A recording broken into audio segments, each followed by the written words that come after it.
The Dominar 400 has been with us for over a year now. In typical Bajaj style, it offers great price to power ratio with a long list of features. Bulu, who is one of the first customers of the Dominar, tours prolifically on it and joins us today to share his ownership experience. Hi Bulu and welcome back to the show. So it's almost exactly a year since the Dominar has been launched and a year since you got the bike as well. So our viewers would like to know, what all bikes you were considering before buying the Dominar and how do you finally zero in on the bike? Hi Arvin, good to be here. So before buying the Dominar, I had a CBR 250. So the CBR 250 is a very good bike. It's very refined. It's from Honda. Everything was good. Just that key, I was into long distance touring, and I have got this little bit of back pain and neck pain with me. Okay. So because the bike's posture was little bit on the sportier side, it was not a completely sportier bike, but it was little bit on the sportier side. For that matter, I always hunted for a bike which would give me a upright posture, basically upright sitting posture or a relaxed sitting posture. So at that point of time, considering the power to performance and all that, I had two choices. Either I would have to go with the Dominar or the Duke 390. So Duke 390 was always a good bike for me. I was always looking for it. But then when the Dominar was launched exactly before a year, in the same month, January, so I saw that the bike has got similar performance to Duke 390. You can't say it is exactly the same performance, but more relaxed. More relaxed sitting posture and almost the same torque. Power is about like 10 bhp less, but that's okay because since I am into highway touring, so I don't need that kind of power. So that way I saw the Dominar was the best fit, and top of that, the pricing was almost like 50-60,000 lesser than the Duke 390 that was available in the market. It was even lesser than the CBR 250. If you see, it is about like 20-25,000 lesser than that price. So obviously the price, Dominar owned the price for sure, considering any other bike which was available in the market at that features, size. price to power, exactly. Everything. And it has got ABS and all that features which helps you on a highway. The bike is slightly on the heavier side, but if you see, that turned up to be an advantage for me on the highway because it stays planted. So that's how I selected. I thought the Dominar was the best fit for that price and that point of time. It was the best bike.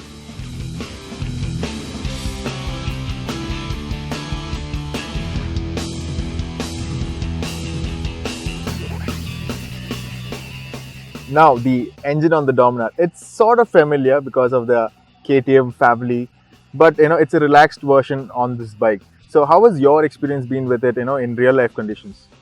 So the Dominar has been a real treat for me on the highways. I have done about 22,000 kilometers in the last 1 year.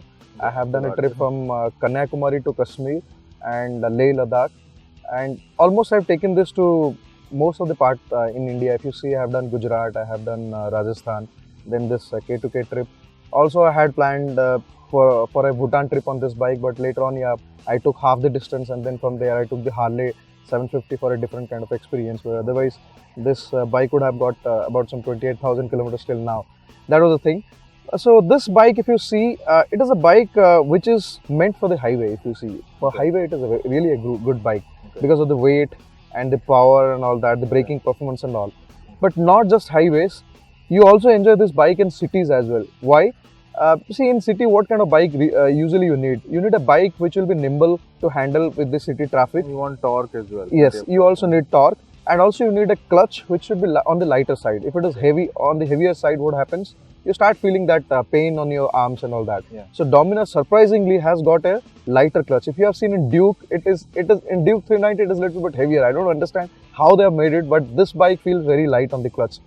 And also, despite of the heavy weight, this bike is almost about 182 kilos, and still when you ride it on the city, you don't feel the weight on the front wheel. So the moment you sit on this bike, you don't feel the weight. It is so much balanced, and the front wheel also feels very lighter. So that way it is also a good performing bike in cities, and also on highway it is a good bike. So the greatest advantage in Dominar is that despite of the 400cc engine with 35 bhp of power, 35 Nm of torque, if you see similar kind of power and torque to the Duke, still it performs well as far as the mileage is also concerned. This bike gives me roughly a mileage of 28 km per liter in cities. So considering Duke is about like 20-22 kilometers of range. Exactly. So that is one thing. And if I take it to the highways, if I ride this at decent speeds, let's say about 100 or 110, max 110, then I get a mileage of about 30-32 also. So that's one thing which is really enjoyable on the highways, because you'll have a more bigger tank range. Bigger range. Yes, and lesser also stops. lesser stops, and also obviously per kilometer cost is also less that way, right? So that is the thing. Despite of the fact that if you go with higher speeds, if you cross 110, you make 125, 130 or 140. This bike can take you speeds of about 150, 160 also. It is not easy, but after 140, I mean till 140 it is quite easy. Okay. After 140 it will struggle a little bit, but it can go up to 160. Okay. But in that kind of speed, you might expect a mileage of 22 to 25 kilometers per liter. So comfortable cruising speed is comfortable cruising. So cruising speed is 120, comfortable. Okay. But just that the mileage should be somewhere around 26 to 28. Okay. That is how you can consider on highways. Okay. Little bit above 120, then it falls below 25. That is how you can expect it out of And this bike. in city, does it change? Does it come down a lot? So city, in our Bangalore traffic also, I have seen mileages as like 27, 28, that kind of that mileage.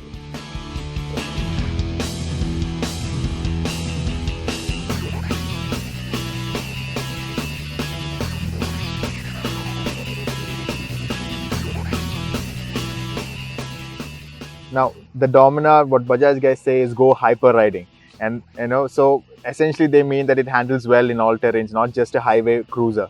So, how was your experience been, in terms of all these various terrains that you've taken this bike to? You've been to road, off road, on road, corners, guards. So, how was your experience been within all these conditions in terms of handling? So as I said, the Dominar performs the best on highways.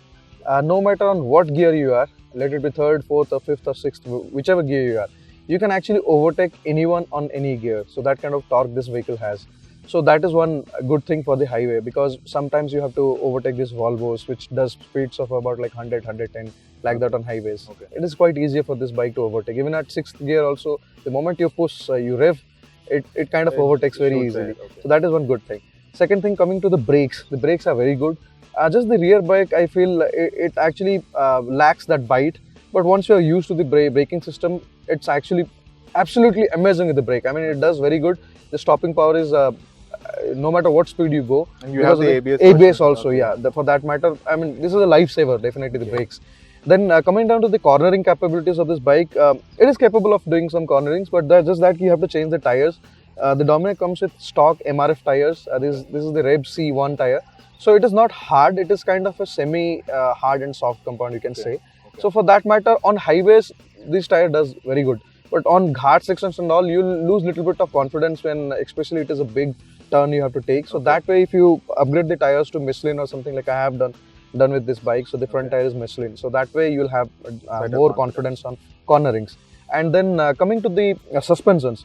So suspensions are a little bit on the stiffer side, for which on highways you actually enjoy them because the handling is quite good.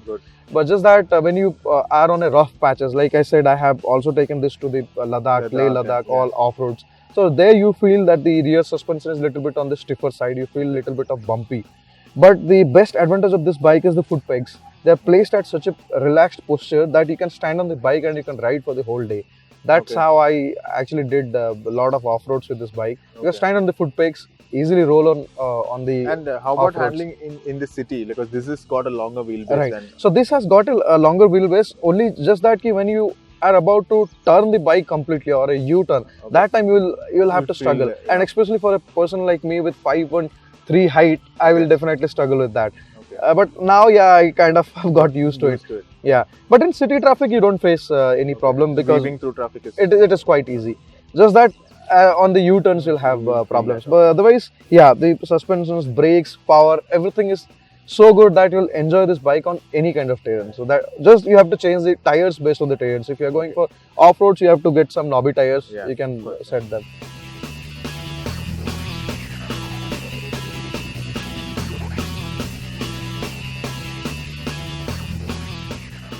So you now own the bike for 1 year and you clocked 22,000 kilometers. So how's the ownership experience in terms of running costs for the Dominar 400?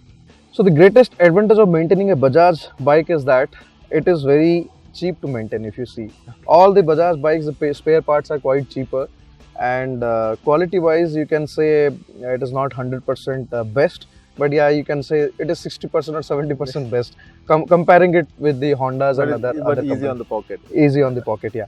So this bike has got a service interval of about 5,000 kilometers. So every 5,000 kilometers you have to get the servicing done, and the oil change happens every 10,000 kilometers. Since this bike uses fully synthetic oil, so for that matter, every 10,000 you have to change the oil. So what I do is like I change the oil every 5,000 kilometers because I do a lot of highway rides, and I feel the moment you change the oil, you feel that extra performance and you feel that extra smoothness out of the engine. Extra refinement. Yeah, So for that, I love that thing. So that's the reason I change the oil. Otherwise, you can actually change it at 10,000 as per the user manual with Bajaj. I think in Indian conditions it's better to change. It is better to change it because of the temperature and all that. You can change it at 5,000 kilometers. That is one thing. The service cost ranges between 1,000 to 1,500 rupees, sometimes 2,000 rupees. But what is good about this bike is the spare part cost. It is quite cheaper. If you see the regular wear and tear parts, like for example the brake pads, it costs about like 180 rupees to 200 rupees. That's all. I mean, like, just imagine for a bike of 400cc and just power that and all. Still the parts are so inexpensive. So far, if you see the biggest cost which has happened to this bike is the chain sprocket replacement, which costed me around 3,800 rupees or 3,900 rupees, including the labor charge and the taxes. Because in Bangalore, if you see, the taxes are more. If you are changing the same parts at a different part of the country, the spares are lesser. Because I have seen my friends spending about 3,000 rupees to replace the chain sprocket set in Odisha. But in Bangalore, yeah, it is almost 3,800 or 9,900 rupees. Difference even with GST. Yeah, even with GST, it is quite more.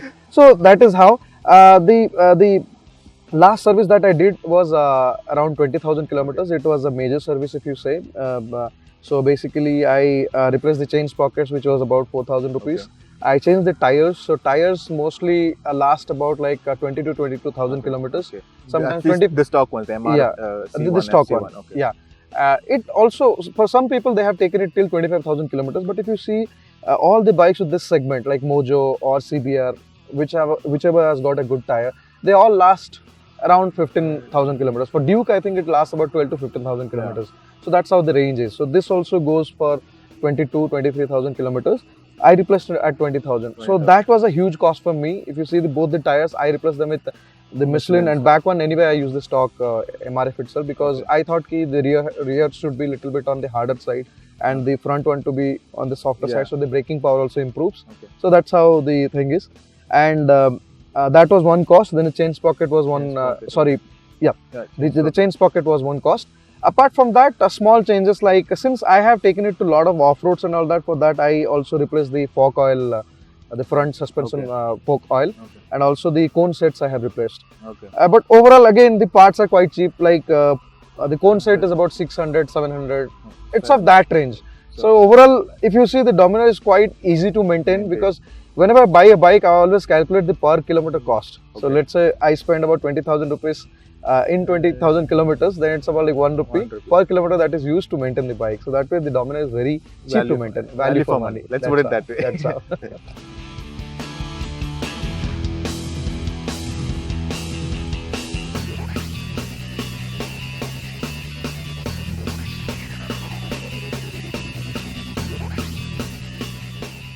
So no bike is perfect, and I can already see you've done a lot of modifications to your bike. So what do you suggest, apart from this, and please explain what you've done to the bike, and then apart from this, what do you think should be added to the bike to make the ownership experience better? So far, Evan, I have already spoken about the good points about this bike, but I also have a few things in mind that should, that Bajaj should consider upgrading. So the first thing that I feel on this bike is the rear brake side. As I said, it has to be improved. The quality of the rear brake is really bad. If you see, it kind of doesn't stop the bike if you use only the rear brake, even at a good road. That's how it is. I had also discussed this about with the service centers guys, but they say that after some days this will happen. But I never felt for the last 22,000 kilometers, even after changing the brake pads and all, still the problem exists.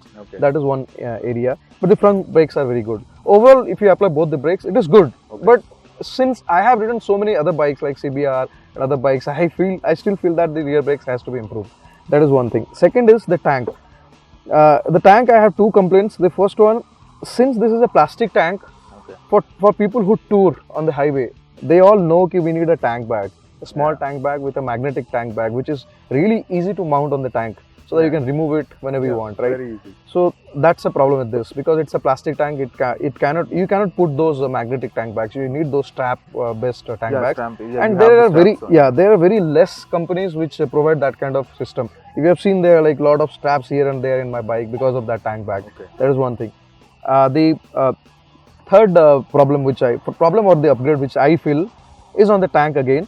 It has to be a little bigger tank. If you see, the stock tank is about 13.5 liter, and considering 12 liter is almost usable. But I don't risking it. I don't have the guts to extend it that far.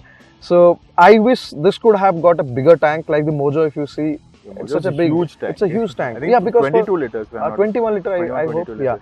So for highways, it is always better when you have a big tank. So the tank range is more, because you don't want to stop. Especially when I ride solo, I don't stop usually. I stop for only P brakes, or very small brakes. But I don't want to stop at petrol pumps. So therefore, I felt the tank could have been little better. Little bigger. And then the third thing which I could expect out of this bike is the better rear suspension. I still feel that the suspension could have been improved, because at some rough patches you don't enjoy the ride, especially in this bike. You're saying it's too stiff, or it is little bit on the stiffer side. So it is kind of bumpy. When you cross little rough patches, you feel everything on your body. So that is there. Front is okay, but the rear one could have been improved. That's the thing. Apart from that, I have actually done a couple of modifications. So whatever modification you see in this bike, it is almost like 30%. I also had a rear top rack thing for this, because since I am into touring, so I need those saddle stays and all that. So there are a lot of aftermarket companies who do these aftermarket products like Carbon Racing, Luvia Industries and all that. If you see in my bike, the first thing I have changed was the frame sliders. If you see, I removed the stock crash guards, and I have installed this frame slider. Very good. This looks cool, and also they are more durable and more solid, because they have tested under various conditions and all that. Because if you see all the bigger bikes, they have got frame sliders. So I thought, okay, let's install that. The second modification is the handlebar risers. I have installed that because I felt the handlebar posture was little downside. So I thought, let's raise it by an inch. So this is almost 2 inch or 1 inch something. 1 inch. I think this is a 1 inch razor. Now it is very comfortable to sit on this bike. And then the third I have used is a radiator guard. So that is going to protect the radiator from the stones and all that hitting, because when you do off roads and all, obviously there might be something which will hit your radiator. So that is the kind of modification I have done. Other than that, this bike is a perfect bike. One thing that I would suggest user to do is to get a good visor. So far, I'm still hunting for a good visor, because the things which are available in the market are not of that great quality. I have tried almost all the wind visors which are available. So for that also we need a good visor. But good thing is that yesterday I was at Kivraj Motors. They said they are coming up with a couple of accessories for the Dominar. Yes, especially. So it's a Kivraj edition. That is what they are planning. Nice. And good thing is that they are also coming up with a visor. So I think that if you have got a visor in this bike, you don't feel the wind blast on that, because this is a solid bike, heavy bike. You feel very nice on the highway.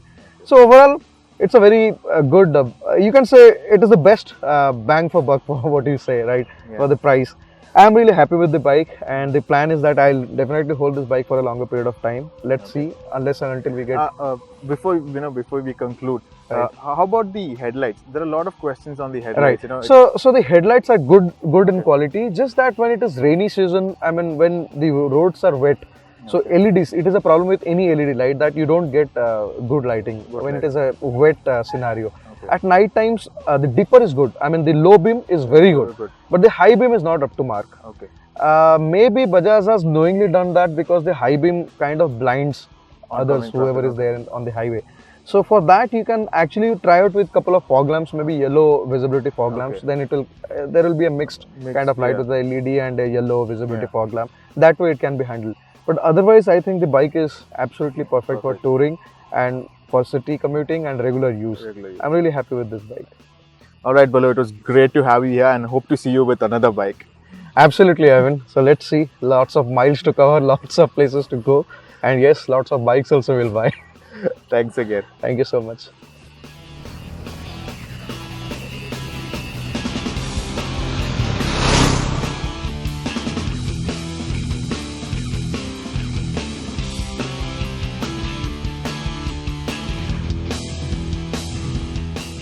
So guys, the Dominar 400 is a do-it-all motorcycle that is easy to live with.